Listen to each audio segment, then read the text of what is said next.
জয় মা ধানা লক্ষ্মীর জয়।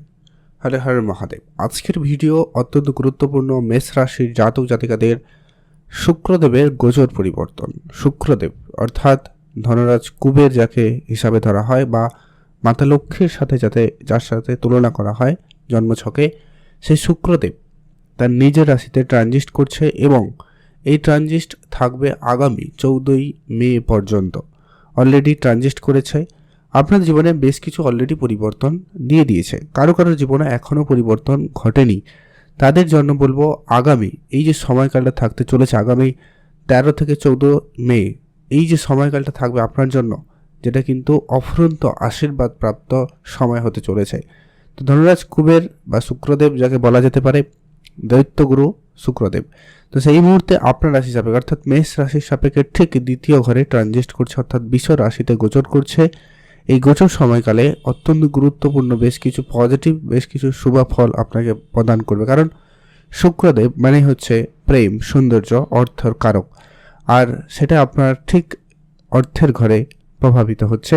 তো এটার ফল অবশ্যই অত্যন্ত গুরুত্বপূর্ণ। অন্যদিকে যে সমস্যাগুলো আপনারা দীর্ঘ কয়েক মাস বলা যেতে পারে সমস্যা ফেস করছিলেন, কারণ হচ্ছে শনিদেবের দৃষ্টিটা কিন্তু ঠিক আপনার অর্থের ঘরে রয়েছে, যার কারণে আপনার কোনো অর্থ পেতে ডিলে হওয়া বা আর্থিক সমস্যা, পারিবারিক কিছু সমস্যা বা আপনার আত্মীয় স্বজনের মধ্যে ভুল বোঝাবুঝি, ঝামেলা, ঝগড়াঝাটি, এইগুলো যে নানান পরিস্থিতি ফেস করছেন, সেই জায়গাগুলোতে কিন্তু গুরুত্বপূর্ণভাবে পরিবর্তন দিতে চলেছে। এই শুক্রদেব আপনার রাশি সাপেক্ষে যে ট্রানজিটটা করছে আগামী 14 তারিখ পর্যন্ত কিন্তু থাকবে। তাই এক এক করে আলোচনা করব কোন কোন ক্ষেত্রে আপনাদের উন্নতিগুলো আসবে।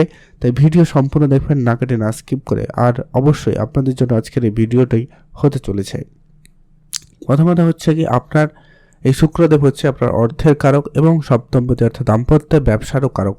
তো নিশ্চিত বলা যায় আপনার এই সময়কালে কোনো ব্যবসায়িক টাকা পয়সা যেগুলো দীর্ঘদিন ধরে আটকে রয়েছে, সেই ধরনের টাকা পয়সাগুলো আপনি কিন্তু ফেরত পাবেন বা আপনার কাছে টাকাগুলো আসবে। আপনি কোনো না কোনো দিক দিয়ে সেটা কিন্তু প্রাপ্তি করে নিতে পারবেন, সেই সুযোগটা কিন্তু রয়েছে। বা আপনি যদি চান এই সময়কালে একটু সেগুলোকে তাগিদা দিয়ে যদি টাকাগুলো বের করানো যায়, সেই চেষ্টাটা অবশ্যই করুন, আপনি সেখানে কিন্তু সফল হবেন।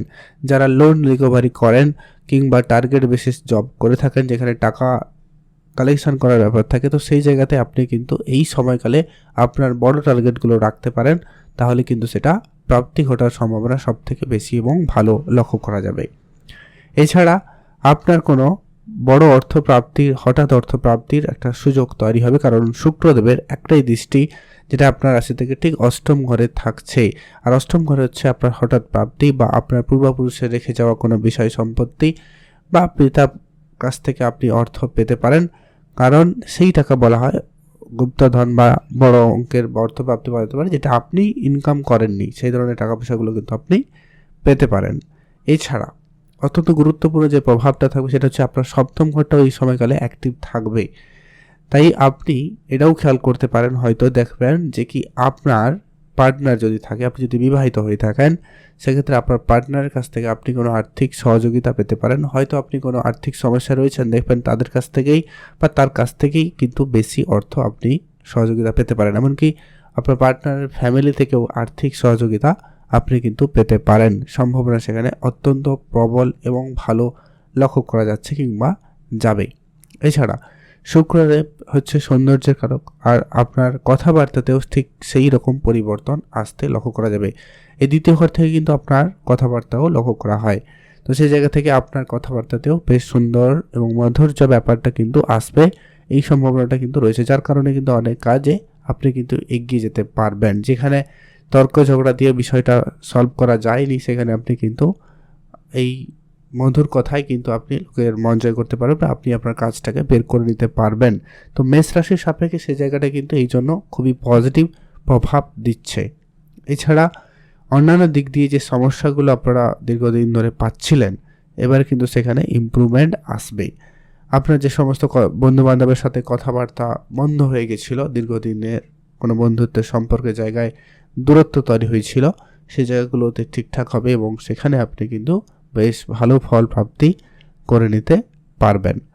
আর শুক্রদেব হচ্ছে অত্যন্ত একটা কি পজিটিভ একটা শুভ গ্রহ হিসাবে ধরা হয়, তো সেই জায়গায় কিন্তু আপনি খুব ভালো ফলই পাবেন।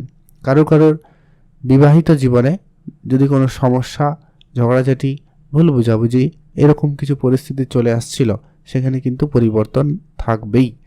বেশ ভালো একটা সময় যেতে চলেছে। এছাড়া যারা অকাল্ট সায়েন্স থাকেন, জার্নালিজম রয়েছেন, ডিপ রিসার্চ করছেন, তাদের সেই সমস্ত জায়গাগুলো থেকে কিন্তু বেশি লাভ বা সেখান থেকে কোনো ভালো সুযোগ সুবিধা কিন্তু আপনারা পেতে চলেছেন। মেষ রাশির সাপেক্ষে এই যে শুক্রের ট্রানজিট আপনার জন্য কিন্তু খুব ভালো এবং পজিটিভ প্রভাব এনে দেবে।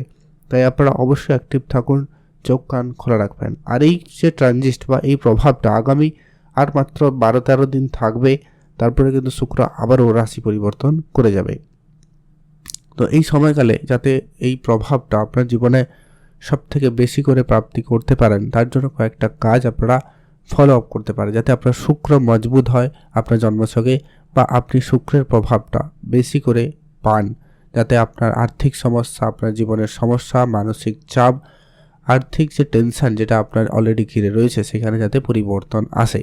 তার জন্য কয়েকটা ছোট ছোট উপায় যেগুলো আপনারা মেনে চলতে পারেন। প্রথমত হচ্ছে শুক্রদেব হচ্ছে সুগন্ধ সৌন্দর্যের কারক, তাই নিজেকে এই সময়কালে একটুখানি পরিষ্কার পরিচ্ছন্ন, একটু ভালো নতুন জামা কাপড় এই সমস্ত কিছু পরিধান করার আপনাকে বলবো। আপনারা অবশ্যই সেটা মেনে চলতে পারেন। আর অবশ্যই পারফিউম ইউজ করবেন, বিশেষ করে প্রতি শুক্রবার কোনো দেবীর মন্দিরে আপনার বাড়ির কাছাকাছি যেটা থাকবে সেই মন্দিরে অবশ্যই কোনো সাদা রঙের ফুল দিয়ে পুজো দিতে পারেন বা ফুল দিয়ে আসতে পারেন। আপনি অবশ্যই বাড়ির মহিলাদের অবশ্যই সম্মান করবেন। বাড়ির যদি আপনি বিবাহিত হন তাহলে আপনার স্ত্রী যদি হয় বা আপনার স্বামী হলে তো তার প্রতি একটু বেশি কেয়ারিং হতে পারেন, তার জন্য কিছু নিয়ে আসতে পারেন, ফুল দিতে পারেন, তাদের জন্য কিছু ছোটোখাটো উপহার বা পারফিউম বগেরা কিছু গিফটও করতে পারেন। সে জায়গায় কিন্তু আপনার শুক্র বেশি মজবুত হবে এবং আপনি অবশ্যই সুফল পাবেন। আর অত্যন্ত গুরুত্বপূর্ণ একটা কার্যকরী উপায় হচ্ছে আপনি শুক্রের বীজ মন্ত্র পাঠ করবেন। আপনি গুগলে সার্চ করবেন, একবারে 1-2 লাইনের ব্যাপার আছে, আপনি অবশ্যই সেটা পেয়ে যাবেন। তো আপনারা অবশ্যই সেটা পাঠ করতে পারেন, তাহলে কিন্তু আপনি অবশ্যই সেখানে সুফল প্রাপ্তি করে নিতে পারবেন, বা শুক্রের পজিটিভ ভাইব্রেশনটা কিন্তু আপনি পাবেন, আপনার জীবনে কিন্তু সেটা উপলব্ধি করতে পারবেন এবং শুক্রদেব সে জায়গায় আপনাকে পজিটিভ রেজাল্ট প্রদান করবেই। তো আজকের ভিডিও এই পর্যন্ত। আজকের এই আলোচনা মেষ রাশির জাতক জাতিকাদের জন্য ছিল। তো আপনি যদি অবশ্যই মেষ রাশির জাতক জাতিকা হন, অবশ্যই ভিডিওটি শেয়ার করবেন এবং এই শেয়ার করে এই পজিটিভ এনার্জির অনুভব বা পজিটিভিটি আপনার ভাইব্রেশনটা আপনার মধ্যে নিতে পারেন। অবশ্যই ভিডিও ভালো লাগলে লাইক করবেন, কমেন্ট করবেন, আপনার মতামত জানাবেন। আর অবশ্যই শুক্রদেবের মাথায় রেখে আপনি যে উপায়গুলো বললাম সেগুলো অবশ্যই মেনে চলুন। কিছু না কিছু অবশ্যই শুক্রের পজিটিভ রেজাল্ট কিন্তু পাবেন, কারণ শুক্রদেব এই মুহূর্তে তার নিজের রাশিতে রয়েছে এবং সম্পূর্ণ ক্ষমতায় রয়েছে, তাই তার রেজাল্ট আপনি অবশ্যই পাবেনই পাবেন। ভালো থাকবেন, সুস্থ থাকবেন। কমেন্ট অবশ্যই করুন জয় মা ধনলক্ষ্মীর জয় অথবা হর হর মহাদেব অবশ্যই লিখে কমেন্ট করে জানাবেন।